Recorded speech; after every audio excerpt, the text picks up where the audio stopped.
자, 안녕하세요. 자, 지난번에 숙제 내드린 게 있지요? 숙제가 어떤 거였습니까? 205페이지에 10번까지 했나요, 그때? 21번부터 할 차례요? 21번.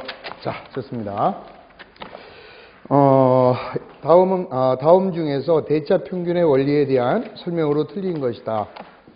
자, 1번. 복식부기의 뛰어난 장점 중에 하나이다. 당연하지요. 2번. 단식부기에 적용되는 원리다. 아닙니다. 단식부기는 일정한 룰이 없죠.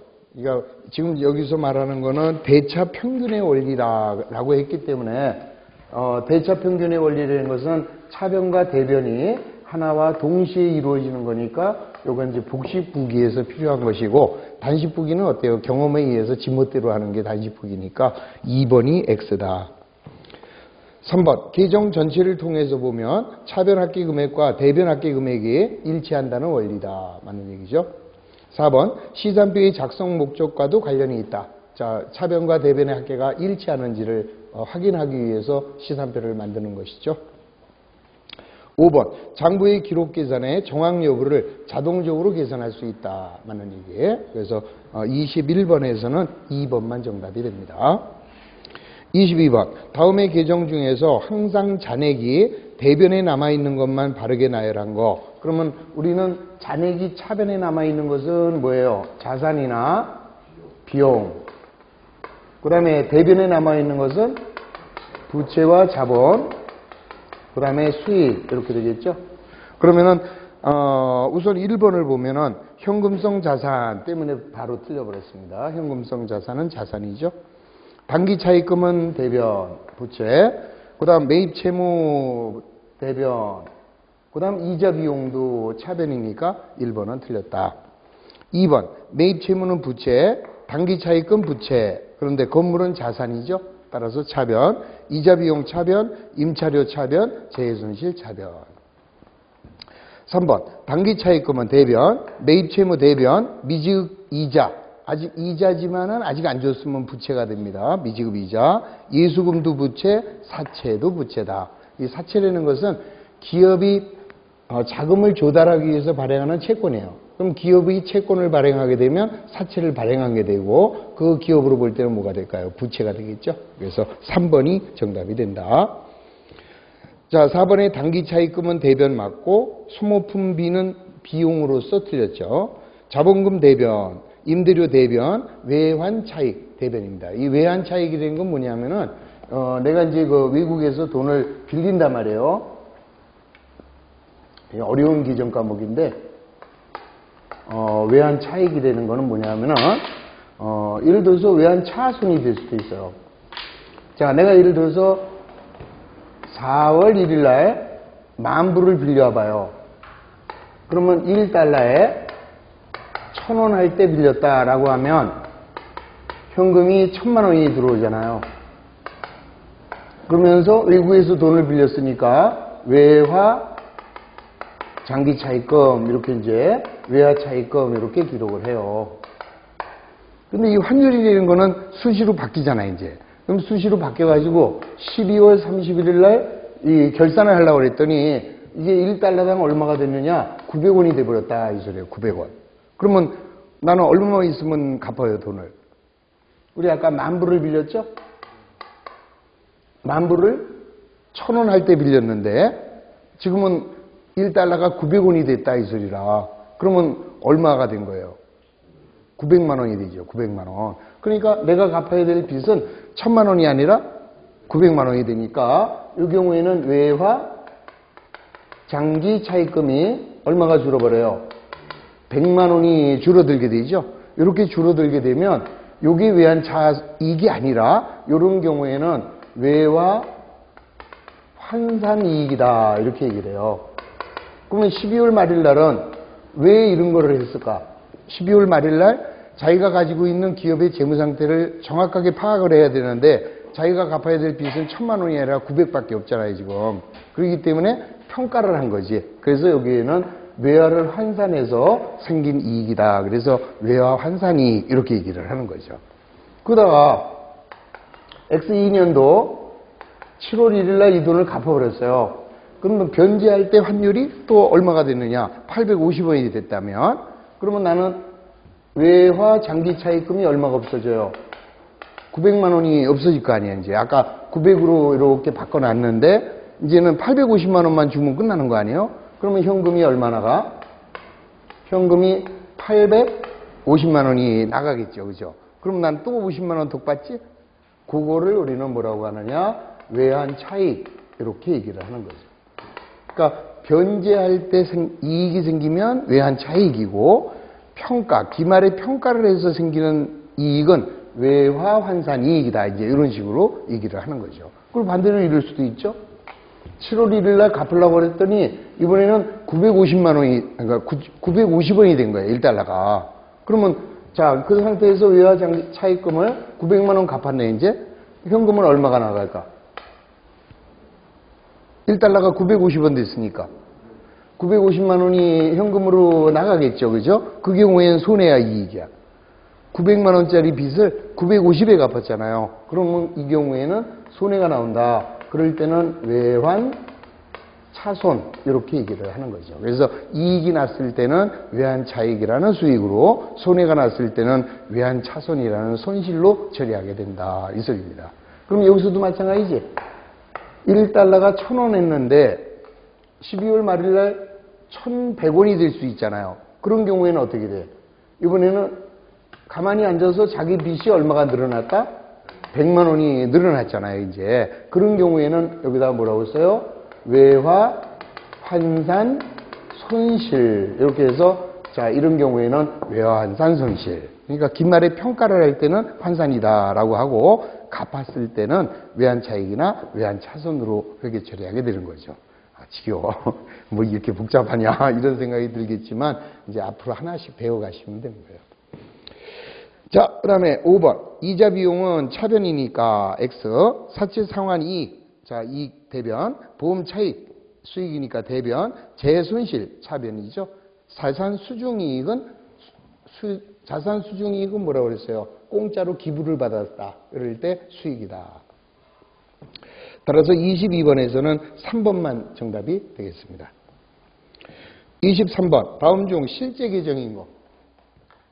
자, 우리 계정을 크게 두 개로 나눌 수 있죠? 하나는 뭐예요?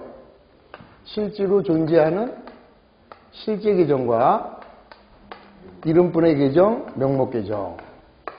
그러면 실제 계정에는 뭐 있어요? 자산이나 부채, 자본. 그 다음 명목 계정은 비용이나 수입 이렇게 들어가겠죠? 그러면 다음 중에서 실제 계정인 것은 그러면 바로 1번이네. 자, 선급이자는 어떻게 됐어요? 먼저 준 이자로서 자산이라는 걸 알 수 있습니다. 자, 그 다음에 보험료는 뭐예요? 비용이죠? 자, 임대료는 수익이고 광고 선전비 비용, 이자 비용, 비용. 그래서 비용과 수익에 해당하는 것은 이거는 명목 계정이고 지금 얘기한 선급이자는 자산에 해당하여 실제 계정이 되는 것이다. 24번. 다음 중 명목 계정만 나열하고 있는 거. 그럼 명목 계정만 나열했다라고 한다면 자, 이번에는 비용이나 수익으로만 되어 있는 것이죠. 자, 교재입니다. 교재. 교재 207페이지예요. 교재 207페이지. 그리고 이제 우리 다다음 주부터는 11월이죠. 11월부터는 이제 우리가 금요일 날 여러분들이 지난번에 말씀하셨잖아요. 회계가 금요일 날 하게 되면 원래 금요일이 뭐 불금이라며. 불타는 금요일인데 빠지는 일이 많다 하여 수요일 날로 11월부터 변경이 되었습니다. 네? 아, 다음 주가 아니죠. 다음 주에는 이제 오늘 이제 회계가 오늘 종강이 돼요. 기초회계는 오늘로 이제 종강이 됩니다. 지금 책이 다 나갔잖아요. 그래서 오늘은 1시간은 요 교재로 나가고 그다음에 뒤에 거 서비스를 제가 해드릴 겁니다. 예, 뒤에 거 서비스라는 건 뭘 의미해요? 예, 좀 이제 중요한 것들 그거를 이제 2시간 동안 보충을 해드릴 것입니다. 그리고 이제 다음 주 금요일이 어떻게 돼요? 11월 1일이 돼버리잖아요.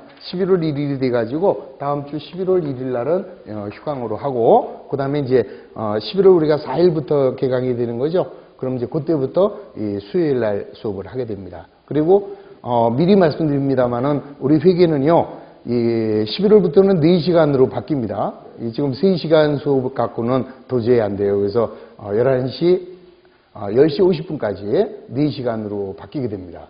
그리고 그래도 모자라요. 그래도 모자르기 때문에 일요일 날 보충 수업을 하게 될 겁니다. 한 달에 한 번 정도, 많이는 안 하고 한 달에 한 번 정도. 또 뭐 한 달에 한 번 한다고 해서 일요일 날 와서 뭐 많이 하겠어요? 2-3시간 하겠습니까? 그냥 오신 김에 한 6시간이나 8시간 정도 이렇게 해나가도록 할 겁니다. 그래도 부족한 게 회계예요. 하여튼 작년에 고생하신 분들 다 그런 아픔을 겪어서 고생하셨으니까 하여튼 11월부터는 좀 타이트하게 나가도록 그렇게 하겠습니다. 아시겠죠? 네? 일요일 날이요? 일요일 날은 낮에 하죠. 밤에 그럼 네, 다음 주 금요일 날은 안 나오셔도 되고, 다음 주 금요일 날은 11월 1일이 되잖아요. 예, 그러니까 다음 주 금요일은 수업이 없는 것이죠. 불타는 금요일을 즐기시고, 그리고 이제 그 다음 주 수요일부터 우리 회계가 시작이 된다, 이렇게 생각하시면 되겠습니다. 자, 계속 나가죠. 25번 207페이지에 25번 다음에 가나다에 맞는 등식. 자, 먼저 포괄 손익계산서 등식 그랬습니다. 그러면 손익계산서 등식 그러면은 뭐를 생각하면 됩니까? 그냥 손익계산서 생각하시면 되잖아요. 그러면 IS를 그리게 되면, 자, 여기에는 총 비용이 들어가고 총 수익이 들어갔습니다. 비용이 70인데 수익이 100원이다. 그럼 뭐가 나와요? 순이익이 30원 이렇게 나오겠죠? 그래서 총 비용에다가 순이익을 더한 것은 총 수익과 같다. 이런 등식이 하나 성립되면 이게 손익계산서 등식이죠. 그 다음 반대로, 자, 이번에는 IS를 그렸더니 총 비용은 70원인데 총 수익이 만약에 50원이다 라고 하면은 비용이 더 크네. 그러면 여기는 뭐가 돼요? 순손실 20원 이렇게 되겠죠. 그래서 총 비용은 총 수익 플러스 순손실이다. 이렇게 등식을 만들 수가 있는 겁니다. 자, 그럼 먼저 1번 보면은 총 비용은 당기 순이익에다가 총 자산 더한 거다. 틀렸다는 거 알 수 있죠? 바로 1번 아웃. 그 다음 2번 총 비용에다가 순손실을 더한 것은 총 수익이다. 그것도 없습니다.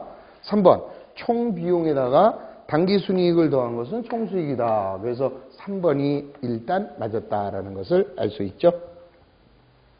4번은 총 비용은 당기 순이익 플러스 총 수익이다. 틀렸고, 5번 총 비용은 총 수익이다. 틀렸죠.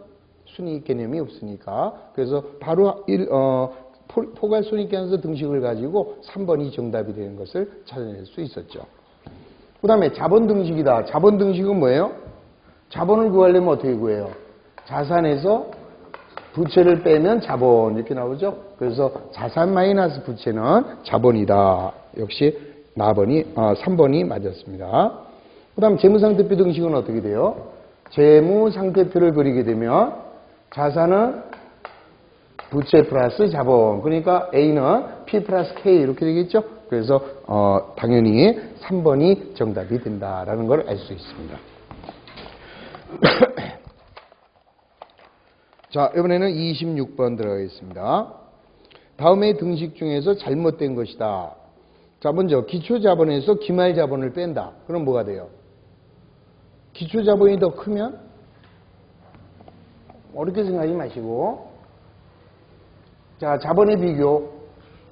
자본이, 자, 기초자본하고 기말자본이 있어요. 기초자본이 100원인데 기말자본이 120원이다. 그러면은 이익이에요, 손해예요? 이익이잖아요. 반대로 기초자본이 100원인데 기말자본이 90원이라면 손실이다라는 이야기죠. 그럼 여기서는 기초자본에서 기말자본을 뺐다라는 소리예요. 그러면 기초자본에서 기말자본을 뺄 수 있다면 뭐가 나와요? 손실이 나오겠지. 그러면은 총 비용에서 총 수익을 뺀 거다. 이것도 역시 비용이 손실이 나오겠지. 그래서 1번 등식은 맞는 등식이 되는 것이죠. 그 다음 2번. 기초자본에서 기말 자산 마이너스 기말 부채는 뭐가 돼요? 기말 자산에서 기말 부채를 빼면 뭐가 나와? 기말 자본이 나오잖아요. 따라서 기초 자본에서 기말 자본을 빼게 되면 그때는 순손실이다. 2번 맞는다는 거 알 수 있죠? 3번. 기말 자산은 기말 부채에다가 기초 자본에다가 순이익을 더한 것이다. 맞는 얘기죠? 자, 다시 한번 보시면, 자, 여기가 이제 여기가 기말이에요. 기말 자산, 기말 부채, 그럼 여기 기말 자본이잖아요. 근데 기초의 자본이 50원이었다면 순이익은 10원이었을 거 아닙니까? 그러니까 기말 자산은 기말 부채에다가 기초 자본에다가 순이익을 더한 거와 같다라는 것을 알 수 있다는 거죠.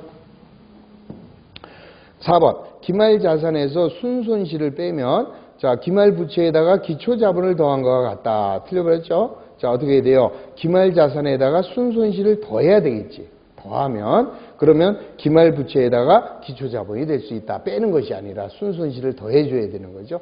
그래서 4번이 X. 그 다음에 5번. 기말 자산 마이너스 기말 부채는 뭡니까? 기말 자본. 기말 자본에서 기초 자본을 빼면 순이익. 그래서 5번도 맞는다. 따라서 잘못된 등식은 4번만 잘못된 것이죠. 27번. 보조장부에는 보조원장과 보조기입장이 있다. 다음 중 보조기입장에 해당하는 거. 이건 너무 많이 했죠? 자, 우리가 보조원장하고 보조기입장 이 두 가지를 기억했습니다. 그러면 보조원장에는 뭐가 있어요? 무슨 원장으로 끝나거나 아니면은 상품 재고장이나 또는 유형 자산의 대장. 자, 요 세 가지가 보조원장이다. 따라서 보조기입장에 해당하는 것은 자, 거기서 보니까 뭐 있어요? 매입처 원장, 매출처 원장, 상품 재고장, 유형자산 대장 이것들은 보조원장이죠. 따라서 받으러 온 기입장이 보조기입장이 되는 것을 알 수 있습니다. 28번. 어느 거래가 다음의 모든 장부에 기장되어야 하는 거래냐. 자, 이제 거래를 한번 좀 살펴보는 겁니다. 우선 일단 이런 문제가 나오면 분계장하고 총계정원장은 쳐다볼 필요가 없어요. 왜요? 어떤 거래가 발생하든 무조건 분계해야 돼요. 따라서 분계장에는 무조건 가는 거죠. 그 다음에 분계했으면은 총계정원장에 정기를 해야 됩니다. 그래서 일단 분계장과 총계정원장은 쳐다보지 마시고 상품 재고장이라는 것은 상품을 사올 때도 기록을 하고 상품을 팔을 때도 기록을 해요. 그러면 상품 재고장에 기록했다는 것은 얘가 상품을 사왔든지 팔았든지 둘 중에 하나인데 그 옆에 뭐가 나왔어요? 매입장이라고 나왔단 말이지. 그러면 상품을 매입했다라는 걸 알 수 있는 거죠. 그래서 상품을 매입했어요. 매입하고 이렇게 되겠지? 그 다음에 당좌예금 출납장과 현금 출납장에 기록이 됐다. 그 얘기는 뭘 의미합니까? 상품을 매입하고 대금 중 일부는 뭘로 준 거야? 현금으로 주고요. 나머지는 뭘로 준 겁니까? 당좌 수표를 발행한 것이다 라는 걸 알 수 있죠. 그래서 상품을 매입하게 되면 무조건 매입장에 기록하면서 상품 재고장에 기록을 합니다. 그 다음에 현금으로 주면 현금 출납장에 기록을 하고 수표를 발행했을 때는 당좌예금 출납장에 기록하게 된다. 그래서 답은 몇 번이 되느냐? 5번이 되네. 그래서 상품을 매입하고 대금의 일부는 수표를 발행하여 지급하고 잔액은 현금으로 지급한 것이다. 5번이 되는 겁니다. 여기서도 참고적으로 제가 1, 2, 3, 4를 설명을 드리면 이렇습니다. 어떤 장부냐? 자, 1번을 보면 상품을 매입했대요. 상품을 매입했다. 무조건 분계장하고 총계정 원장에 우선 기록을 합니다. 그 다음에 상품을 매입하면 매입장에 기록하면서 그 다음에는 반드시 상품 재고장에 따라서 기록을 해요. 그 다음에 대금을 현금으로 줬으니까 이번에는 현금 출납장만 기록하게 된다. 이 소리죠. 그래서 지금 우리 주어진 조건에 당좌예금 출납장 그게 빠졌기 때문에 1번은 틀렸다라는 걸 알 수 있는 것이죠. 그 다음 2번. 상품을 매입하고 대금을 외상으로 하다.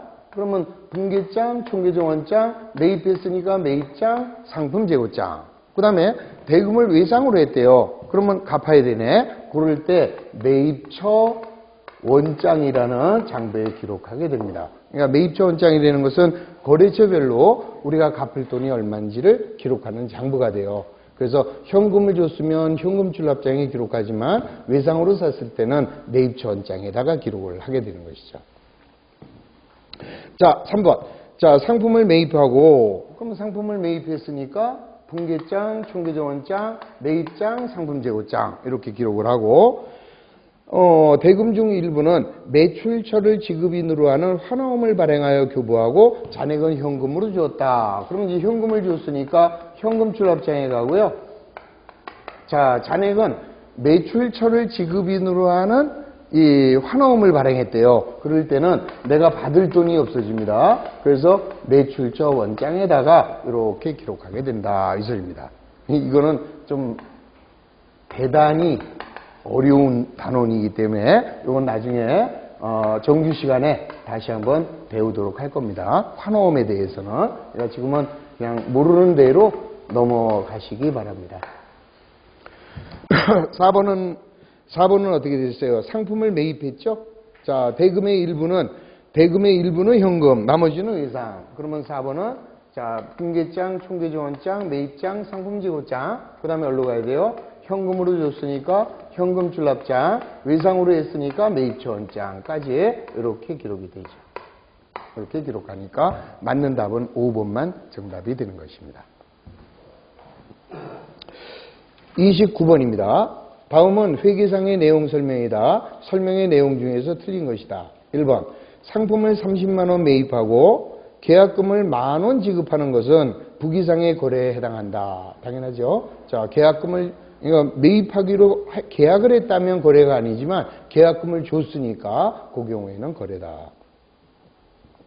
2번. 거래를 분계장에 기록하고 총계정 원장에 옮겨 적는 과정을 전기라고 한다. 맞습니다. 우리가 거래가 발생하면 차변 요소와 대변 요소로 나누어 기록하는 것을 분계라고 하고 분계한 것을 각 계정, 자기네 집으로 옮겨가는 것을 우리는 전기라고 하는 것이다.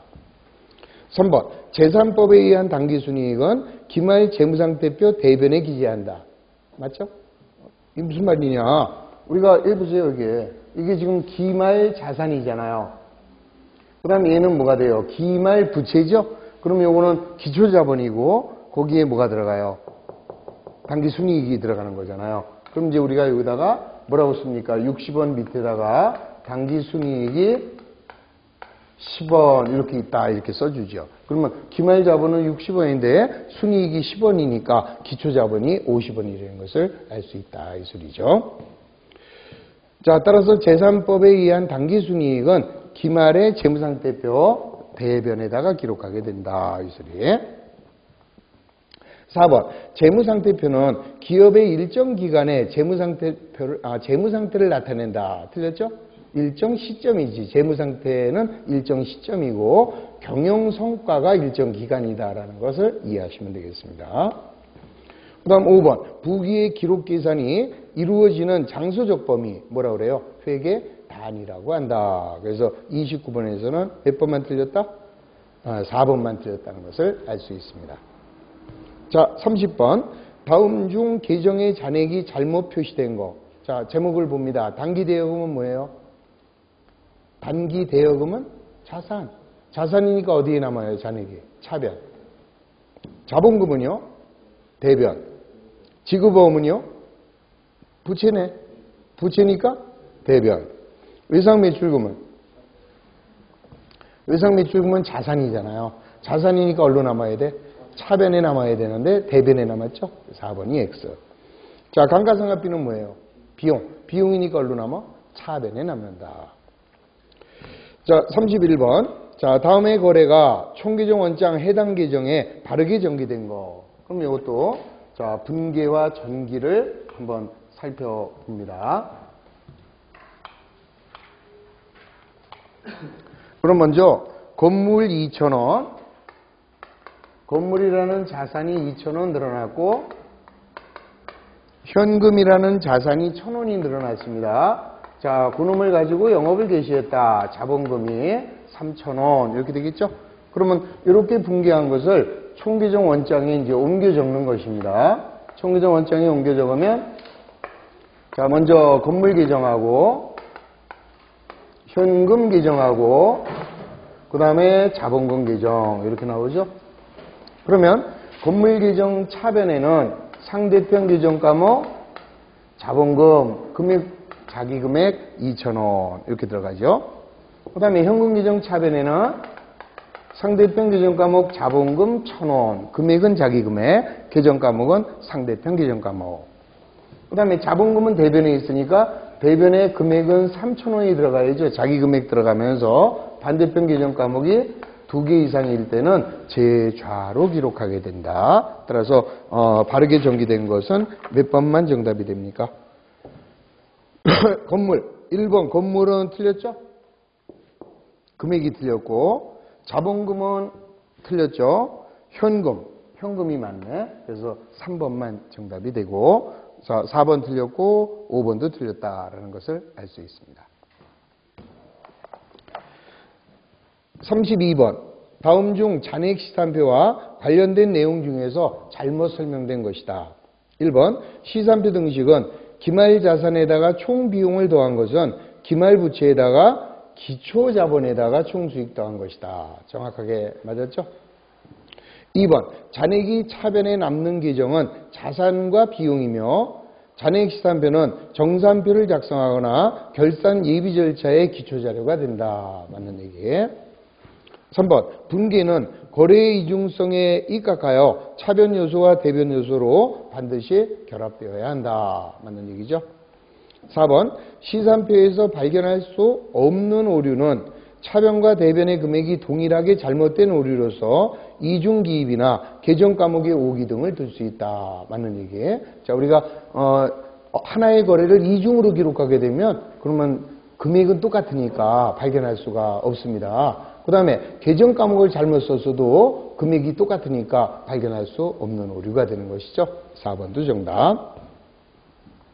5번 원장으로의 전기가 올바르게 되었는가를 대차평균의 원리에 입각하여 오류의 검증수단으로 작성되는 원장의 각 계정 과목에 대한 집계표를 이월시산표라고 한다. 아니죠? 잔액시산표나 합계시산표 또는 합계잔액시산표죠. 이월시산표는 뭐예요? 자산하고 부채하고 자본만 기록하는 이런 시산표니까 결국 5번이 잘못됐다는 것을 알 수 있습니다.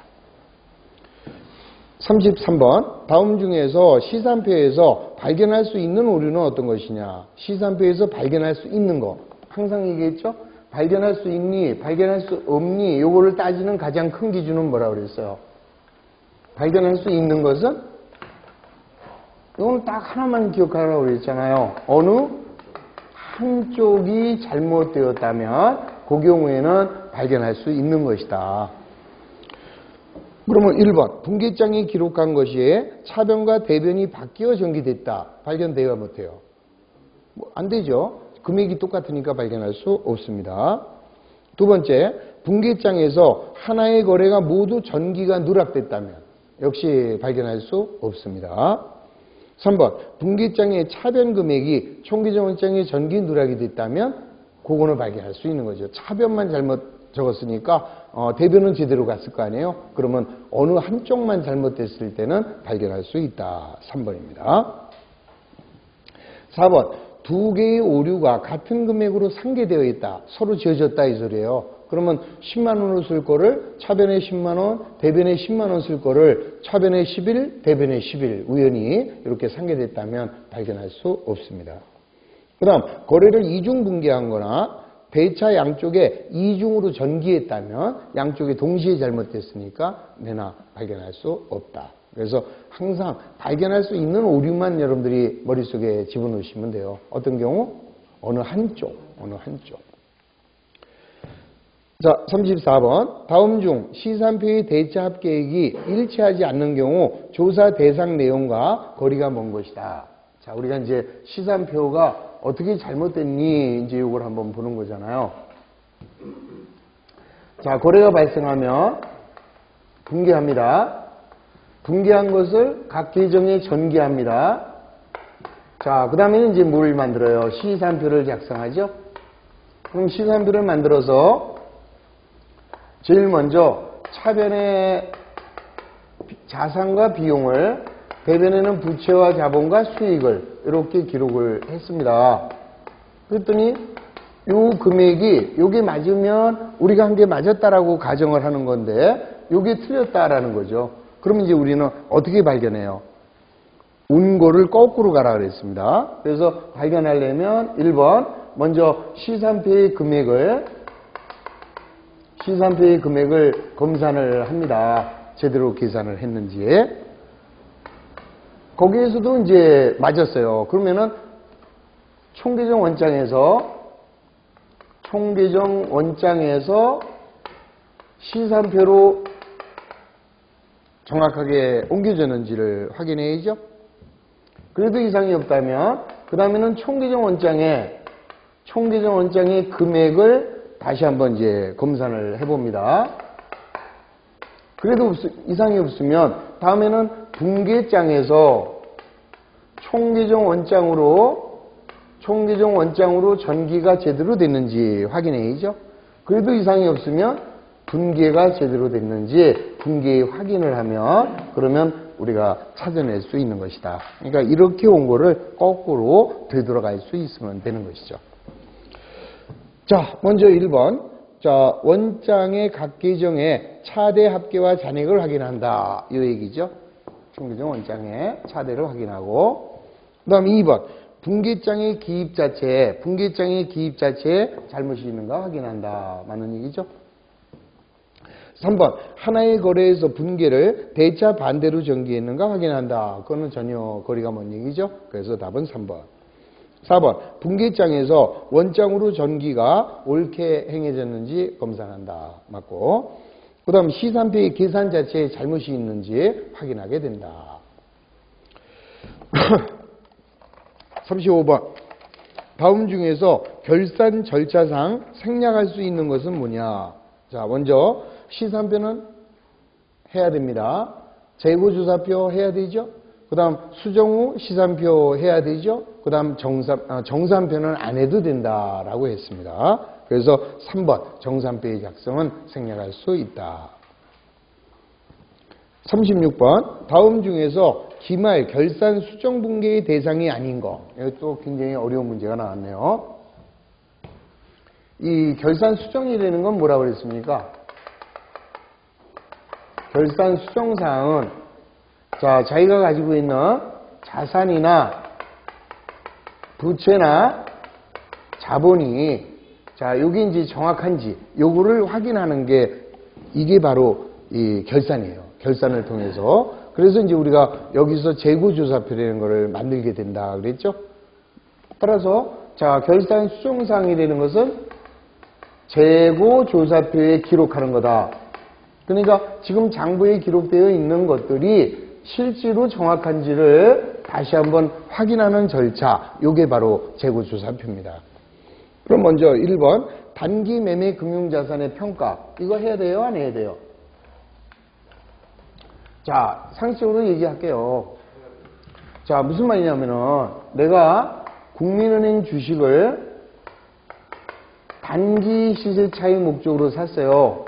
그러면 단기 매매 금융자산이라고 장부에 기록을 해놨는데 한 장에 4만 원씩을 주고 10장을 샀어요. 그러면 장부에 40만 원 이렇게 기록이 되어 있죠. 근데 지금 오늘이 12월 31일입니다. 결산 시점에서 보니까 국민은행 주식이 아까는 한 장에 4만 원에 샀는데 주가가 올라가서 4만 5천 원에 지금 거래되고 있는 거예요. 그러면 자기 재산은 40입니까? 45입니까? 45가 맞죠? 고쳐야 되겠네. 그러면 이제 어떻게 고치냐? 이때 수정을 합니다. 그러면은 단기 매매 금융자산이 얼마 늘어났다? 5만 원 늘어났죠. 지금 40만 원에 자기는 취득을 했는데 지금 얘를 내다 팔면 얼마 받을 수 있어요? 45만 원 받을 수 있으면 장부에 남들한테 내 재산이 40 있다고 그래야 돼? 45가 있다고 그래야 돼요? 네? 45 있다고 얘기해야 될 거 아니에요? 그러려면 이거를 40짜리를 5만 원을 늘려야 될 거 아니에요. 5만 원을 늘리면서 수익이 생겼네. 그걸 이제 단기 매매 금융자산을 평가하여 생긴 이익이다 하여 단기 매매 금융자산 평가 이익 이렇게 이제 수정을 해주는 거다 이거죠. 이게 또 45,000원이에요. 45,000원은 한 장에 4만 원짜리를 10주를 샀단 말이죠. 그래서 지금 40만 원에 기록을 해놨는데 지금 한 장에 4만 5천 원이 됐다니까. 그럼 지금 내가 내다 팔면 얼마 받을 수 있어요? 45만 원 받을 수 있잖아. 그러면 얼마만 늘어난 거예요? 5만 원만 늘어난 거지. 이렇게 해서 수정을 하는 게 고객 결산 수정사항이다 이 소리입니다. 오케이? 모르면 말고 어차피 안 배운 거니까 앞으로 배울 거니까 너무 고민하지 마세요. 스트레스 받지 말고. 자, 2번 삼각채권의 추심이다 그랬습니다. 그게 답인데요. 삼각채권의 추심이라는 거는 좀 어려운 얘기인데요. 내가 받을 돈이 있어요. 자, 외상매출금이 30만 원인데요. 그 중에서 5만 원을 못 받게 됐어요, 이제. 그러니까 내가 거래처가 예를 들어서 세 군데라고 합시다. 그냥 10만 원, 10만 원, 10만 원 이렇게 30만 원 받을 돈이 있었어. 근데요. 그런데 그 중에서 거래처 하나가 망했습니다. 그럼 난 10만 원 뛴 거 아니겠습니까? 그러면 10만 원 뛰게 되면 이때 이제 우리는 어떻게 회계 처리하느냐? 내가 받을 돈이 10만 원 없어졌어요. 그럼 난 손해를 봤기 때문에 대손 상가비 이렇게 해놓는단 말이지. 그래서 이렇게 비용으로 떨어요. 비용으로. 그랬는데 이 친구가 나중에 미안하게 됐어. 내가 지난번에는 참 경황이 없어서 못 갖고 갔는데 나 지난번에 잘못했다 하고 10만 원을 도로 갖고 왔다 이 말이에요. 오케이? 이렇게 거래처가 파산해서 난 비용 처리했는데 대손 상각 처리했는데 이 친구가 미안해하면서 돈을 갖고 왔어요. 그러면 현금이 10만 원 늘어났을 거 아닙니까? 그러면 이때 어떻게 회계 처리해야 돼요? 외상 매출금을 받았네. 괜히 비용으로 만들었잖아요. 그 얘를 없앤단 말이지. 이렇게 해서 이 잘못 회계 처리한 것을 이렇게 없애버리면 결국은 외상값 받은 게 되잖아요. 이게 상각채권의 추심이에요. 대손으로 처리했는데 되돌려 받았다. 그러면 이런 거래가 띄어먹고 간 사람은 12월 말일날 결산할, 우리 회사가 결산할 때 나타나나? 아니죠. 중간에 나타나죠. 그러니까 이건 기중의 거래지 결산 때 하는 게 아니다. 이 소리다요. 그래서 답은 2번이 되는 거죠. 자, 3번. 기말 상품 재고의 조사. 이거는 해야 돼요. 결산 때. 이건 뭐냐면은 우리 회사 재고 자산이 상품이 50만 원 이렇게 되어 있습니다. 그러면 우리 결산을 하는 이유는 뭐예요? 내가 갖고 있는 자산이나 부채가 정확한지를 파악하는 게 결산이잖아요. 그러면 상품이 50만 원 있으면 결산날은 창고에 가서 쉬어보는 거예요. 내 상품이 50만 원 있는지 과연 쉬었어요. 그랬더니 45만 원밖에 없어. 그러면 수정해야 돼요? 안 해야 돼요? 수정해야 되겠죠? 자, 그래서 그것도 결산 수정사항이다 이 소리죠. 자, 그 다음에 유형자산이나 무형자산에 대한 감가상각을 한다. 그 말은 뭐냐면은 내가 예를 들어서 우리 회사 건물이 100만 원 이렇게 기록되어 있는데 건물은 어때요? 1년간을 사용하게 되면 값어치가 떨어질 거 아닙니까? 그러면 떨어진 만큼 이 건물을 고쳐줘야 돼요? 안 고쳐줘야 돼? 고쳐줘야죠? 따라서 이것도 결산 수정사항이다. 이런 거를 결산날 한다 이 말이죠. 자, 그 다음에 5번. 현금 과부적 계정을 정리한다. 요거는 지금 무슨 말이냐면요. 예를 들어서 지금 우리 회사에 현금이 매일매일 이제 시세 파악을 해요. 현금이라는 거 굉장히 중요하니까. 그러면 현금이 40만 원이 이 장부상에 있어요. 장부상에 현금이 40만 원으로 기록되어 있는데 저녁 때 퇴근하면서 실제로 현금이 얼마 있나를 쉬어봤어요. 그랬더니 30만 원밖에 없는 거라 실제로는. 그러면 10만 원 없어졌잖아요. 그럼 이거 어떻게 해야 되느냐? 일단은 현금이 없어졌으니까 대변에 현금 10만 원. 왜 없어졌는지 모르잖아요. 왜 없어졌는지 모르기 때문에 그때까지는 원인을 찾아내야 돼요. 그래서 일단 현금 과부적으로 이렇게 처리를 해놓습니다. 이래 놨다가 그 다음날 알았어.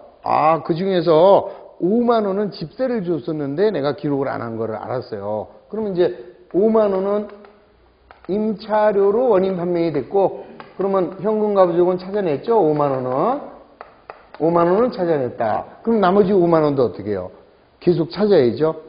근데 오늘이 결산날까지인데 오늘까지도 못 찾아냈다 이 소리예요. 그럴 때는 어쩔 수 없어요, 이제는. 그래서 결산날은 못 찾은 현금 가부족 5만 원은 그냥 잡손실로 이렇게 떨어버리는 거죠. 이렇게. 그래서 요 현금 가부족의 정리도 언제 해주는 거다? 결산날 해주는 것이다. 그러니까 이런 것들을 지금 이런 것들 있잖아요. 이런 것들을 이제 우리가 앞으로 이제 기본 과정에서 하나하나 배워가게 되는 것이다. 그래서 오히려 이 기초회계가 지금 이런 것들은 조금 어려운 문제일 수 있는데 지나고 보면 아무것도 아니겠죠. 한 바퀴 돌고 나서 볼 때는 그냥 너무 불안해하지 마시고 그냥 모르는 대로 천천히 따라가시면 됩니다. 자, 37번. 다음에 등식의 산식이 옳지 않은 거. 자, 먼저 재무상태표 등식. 자산은 부채 플러스 자본. 맞죠? 자본 등식은 자본을 구하는 거니까 자산 마이너스 부채 맞고, 손익계산서 등식은 비용에다가 순이익을 더하면 총수익이고, 또 비용은 수익에다가 손실을 더한 거다. 맞는 얘기죠? 4번 시산표 등식은 기말자산에다가 총비용을 더한 것은 기말부채에다가 기초자본을 더해야 되겠지? 그래서 4번이 X. 그래서 시산표 등식은 기말자산 플러스 총비용은 기말부채 플러스 기초자본 플러스 총수익이다. 5번 자산 등식은 자산을 구한 거니까 자산은 부채에다가 자본 더한 것이다. 자, 38번입니다. 다음의 자료를 보고 결산 절차 순서가 다르게 연결된 거. 자, 우리 지난주에 결산이라는 걸 배웠습니다. 그러면 결산에는 예비 절차, 본 절차, 후 절차. 자, 이 후 절차는 뭐예요? 재무 보고서를 작성하는 거다 이랬죠? 재무제표의 작성. 이렇게 해서 예비 절차, 본 절차, 후 절차. 자, 그 다음에 예비 절차에는 뭐 있습니까? 시산표, 재고조사표, 수정 후 시산표, 그 다음에 정산표. 본 절차는 장부의 마감입니다. 먼저 손익계정을 설정하고 모든 비용과 수익을 손익계정에 대체한다. 그 다음에 손익계정의 차액을 자본금으로 보낸다. 그 다음에 자산과 부채와 자본을 차기로 이월한다. 그 다음 이월된 걸 모아서 2월 시산표를 작성하면 이게 본 절차. 그 다음에 후 절차는 재무제표의 작성. 끝. 자, 이런 문제가 나왔습니다. 그럼 먼저 이자 비용을 집합손익에 대체한다 그래서요. 그러면 요거네 비용과 수익을 손익에 대체. 정산표를 작성한다. 니은. 현금 계정의 잔액을 차기로 이월한다. 요거죠. 디귿. 그 다음에 손익계산서를 작성한다. 보고서. 그 다음 시산표를 작성한다. 자, 집합손익계정의 차변 잔액을 자본금에 대체한다. 요거죠. 그 다음 외상매출금에 대하여 대손충당금을 설정한다. 요게 재고조사라. 그러니까 이 외상매출금에 대하여 대손충당금을 설정한다라는 것은 내가 장부에 받을 돈이 우리 회사가 30만 원 있어요. 근데 그 중에서 5만 원은 못 받을 것 같다라고 한다면 결산일에 그거를 못 받는 걸로 비용 처리하는 것이죠. 그래서 이렇게 해서 재고조사가 됩니다. 그럼 순서는 미음, 시옷, 기역, 비읍, 디귿, 리을의 순으로 가면 된다. 몇 번입니까?